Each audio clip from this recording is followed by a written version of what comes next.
Do you believe in astrology? Absolutely, I do. Do you believe in astrology? I am becoming to believe in it a little bit more. Do you believe in astrology? I definitely do.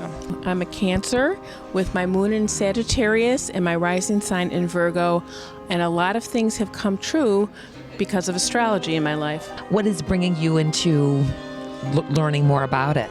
My girlfriend, for the most part, she talks a lot about it, believes a lot in it. I actually had one of my friends who was like really, really into it, so I delved more into it. Yeah, and I started just researching it, and I found a lot of it to be true. So I shared it with like all my friends. Do you read your horoscope every day? That's about the sun signs, and actually an astrologer usually talks about every planet rather than just the sun sign.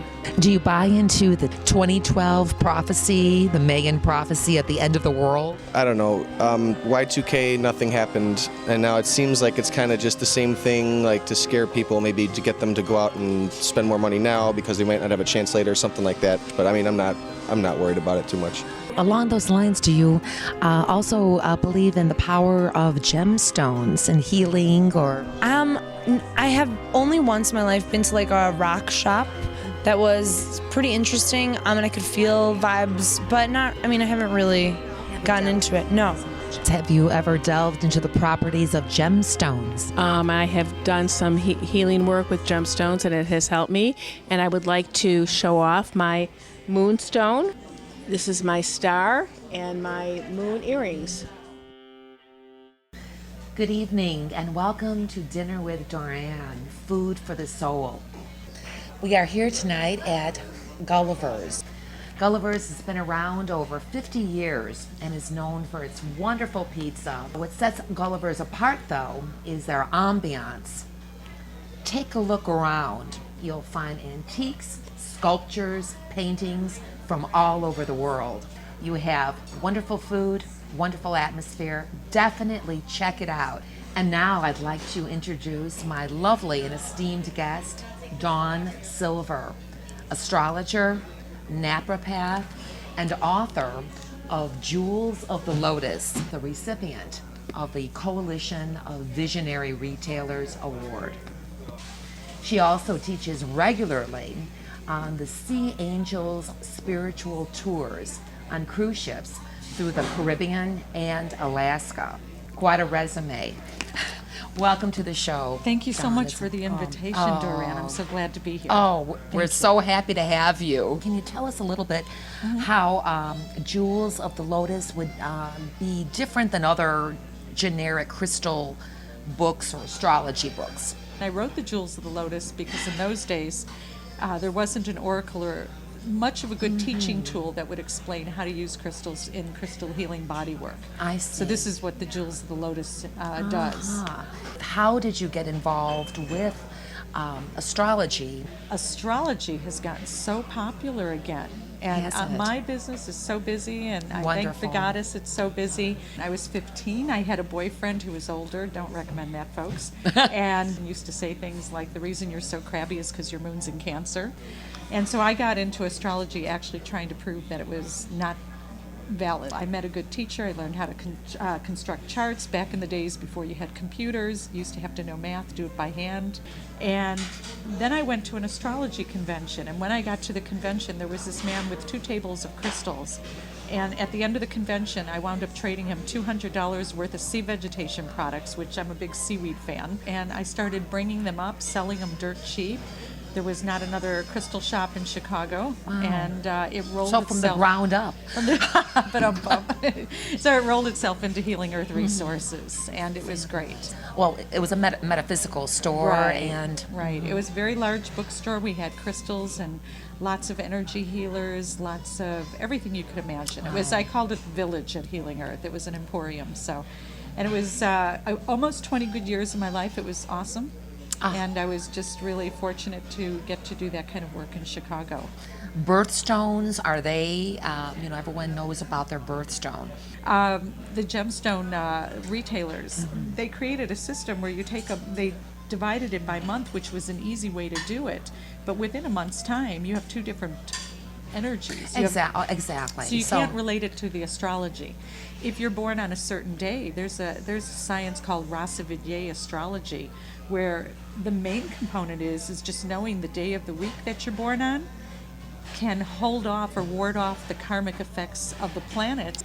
So theoretically, if you wear your gemstone and you wear it on your body, it's kind of like a no-brainer, because you can forget to eat well, you can forget to pray, you can forget to take your medicine, but no self-respecting woman forgets to wear her jewelry, right? This is monumental news. So when I do astrology, one of the things I do is Yeah. determine which gemstones help to actually strengthen you, strengthen your money, strengthen your relationships, strengthen all the different components of a life. Well, Donna, you have so many gorgeous. Shall we I do. take a look at the properties and perhaps briefly mention about the where we can place them or wear them? I know, isn't that important? That is a great question. And actually, because you do want the energy of the stones to touch the skin to the best of the ability. So when you're wearing a pendant, you want to have the back open. Really important, okay. the best you can, because it's going to have a chemical reaction on the skin. So they're not going to make you superhuman or take you off the planet for the most part, because they're very formative. Right. You take a stone like garnet, which has this a is a very garnet. high iron content in it. Well, iron in anthroposophic medicine is actually the anchor that brings you down to the physical earth. At the time of birth, the newborn baby has the highest iron content they'll ever have in their entire physical life, because nature has planned for that soul to have to anchor into the physical existence. For the space shuttle to come back down to the earth, it's got to be coated with iron magnetite, or it can't make it through the gravitational forces.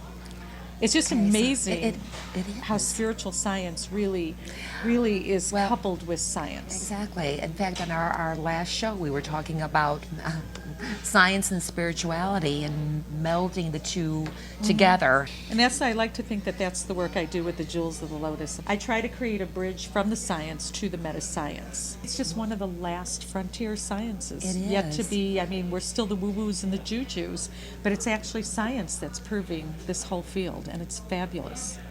Well, Dawn, can you explain going into like the jewels and the gemstones? There is a cosmic energy that's all incorporated into one modality. All gemstones, and including us, we're all guests upon this planet. So we have the energies that come down from many, many different planets, many different star seeds. These minerals and metals and atomic particles come from these other locations, but they're imprinted with what's called the morphogenetic fields. They're imprinted with the energies of the places that they've come from. Yes, and again, everything is energy. So Everything's this would energy. be right. would be Right, and incorporated science into- is so brilliant the way they're explaining this. So another stone I have is a beautiful, beautiful dioptase. Oh, And dioptase has dioptase, a that very is high beautiful. copper content to it.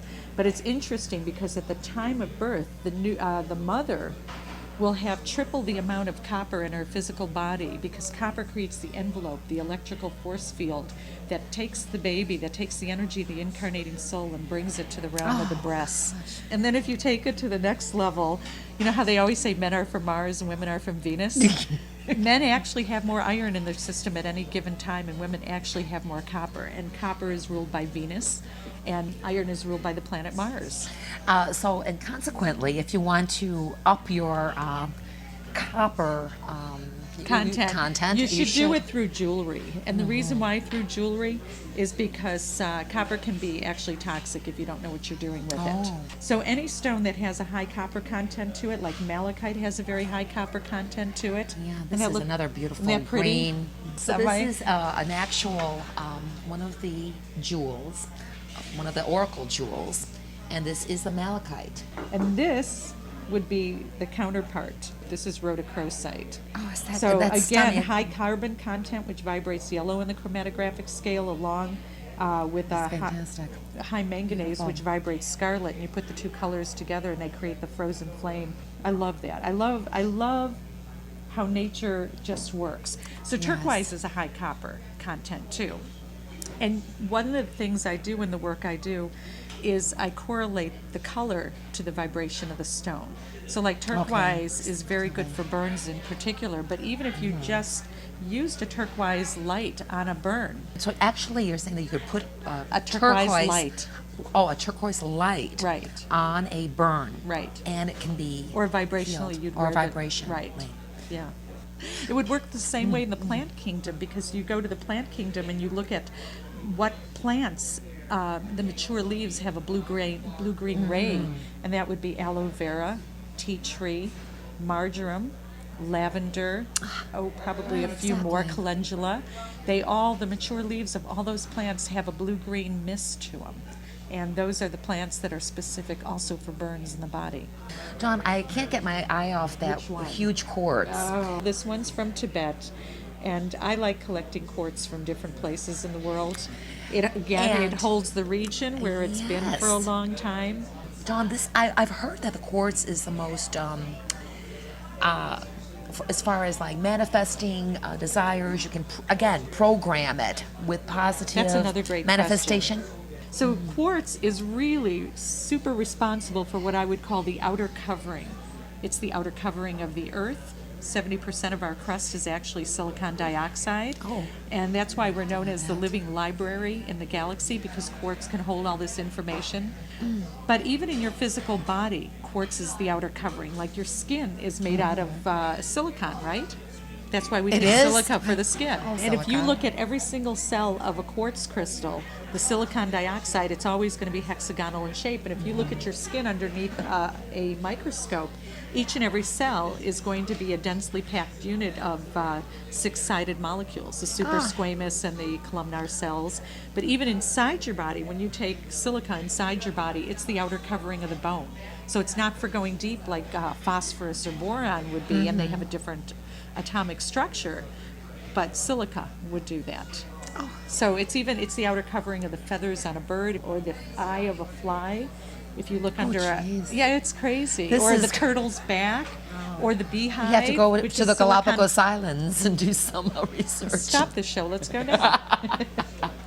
Or I should say, what is your take on the doomsday prophecy of 2012? 2012 is just the coined phrase of it. We're really in the end of the Mayan calendar. But the interesting thing about the Mayan calendar is we've been in this position, not as Dawn Silver, the rock collector perhaps, but we've been in this position 5 other times, or the end of the Kali Yuga, which is the Hindu system of many thousands and thousands of years. So we've reached these so-called end times many times. Oh, we and we have. just start a whole new wave. It's a rebirth. It's isn't a it? rebirth. The roller coaster ride for now has sped up. Oh. But it's going to be fabulous. I mean, we're looking at a time right now. Jupiter just went into Aries. We're going to have all these independent films that are going to be taking off. The tides are turning more away from the classic ways of doing things. Inventions like you wouldn't believe. I mean, Really? just unbelievable. Medical science, new And- technologies, new tools. But even the energy of the Errol Flynn type of the romantic swashbuckling. This is a time we're going to see this in the movies more and more.